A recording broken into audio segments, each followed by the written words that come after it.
네, 문재인 정부의 통계 조작 의혹을 조사한 감사원이 착수 1년 만에 중간 감사 결과를 발표했습니다. 네, 감사원은 범죄 혐의가 확인됐다며 당시 청와대 참모를 비롯해 국토교통부 관계자 등 22명에 대해 검찰에 수사를 요청했습니다.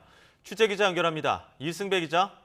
네, 감사원입니다. 네, 수사 요청한 사람만도 숫자가 제법 많은 것 같습니다.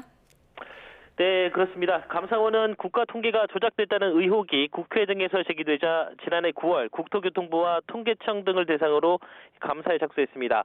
그리고 1년 만에 감사 결과를 발표했습니다. 감사원은 청와대 참모와 국토교통부, 통계 작성 기관인 통계청과 한국부동산원 관계자 22명을 검찰에 수사 요청했다고 밝혔습니다.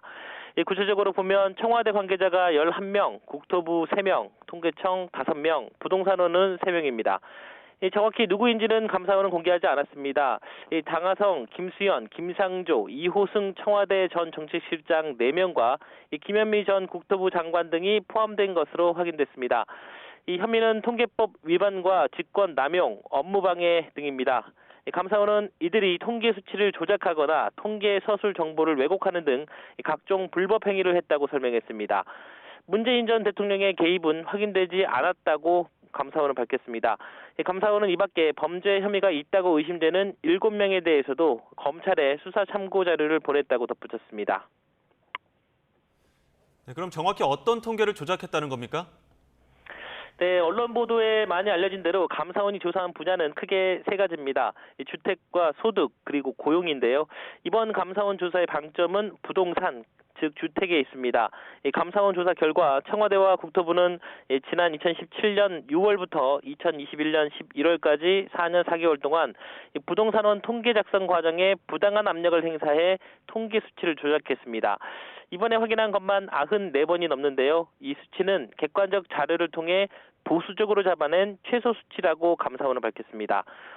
작성 중인 통계를 공표하기 전에 미리 받아서 집값 상승률 수치가 낮게 나오게 영향력을 행사했다는 것입니다.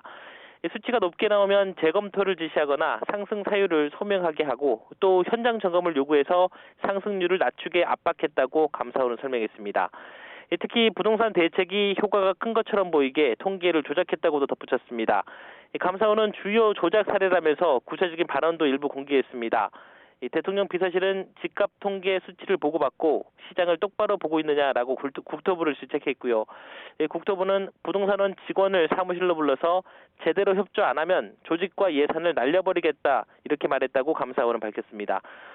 민간 통계와 차이가 커서 불신 여론이 커지자 부동산원은 조작을 숨기려고 표본 가격을 조정하고 조사 표본을 전면 교체했다고 감사원은 지적했습니다. 네, 그렇군요. 그럼 소득과 고용 분야 통계에 대한 감사 결과는 어떻게 나왔습니까? 네, 통계청은 문재인 정부 출범 이후 가계 소득과 분배 수치가 나빠지자 통계를 조작했다고 감사원은 밝혔습니다. 지난 2017년 7월 말 가계 동향 조사 공표를 준비하면서 이 가계 소득이 상대적으로 높은 취업자 가구 소득에 가중값을 추가로 줘서 소득을 올렸다는 것입니다. 통계청은 이 과정에서 당시 청장이 외부 출신이라는 이유로 보고하지 않았고 임의로 적용해서 공표했다고 감사원은 말했습니다. 2018년 1분기에는 소득 분배가 크게 악화하자 이를 낮추려고 통계를 조작한 것으로 조사됐습니다. 소득 분배 지표인 소득 5분위 배율이 2003년 이후 최악으로 나오자 취업자 가중값을 다시 빼고 계산해서 수치를 낮췄다는 겁니다. 대통령 비서실은 최저임금 인상과 소득 주도 성장 정책에 대한 비판 여론이 확산하자 통계청에 표본에 문제가 있는 거로 허위 해명을 지시한 사실도 확인됐습니다. 고용 통계와 관련해서는 당시 대통령 비서실이 비정규직이 급증한 원인에 대해 병행조사 효과로 몰아간 것으로 감사원은 파악했습니다. 제대로 검증도 하지 않고 실제 비정규직이 늘어난 게 아니고 설문 문항 영향을 받아서 결과가 달라진 거라고 주장했다고 감사원은 설명했습니다. 지금까지 감사원에서 YTN 이승배입니다.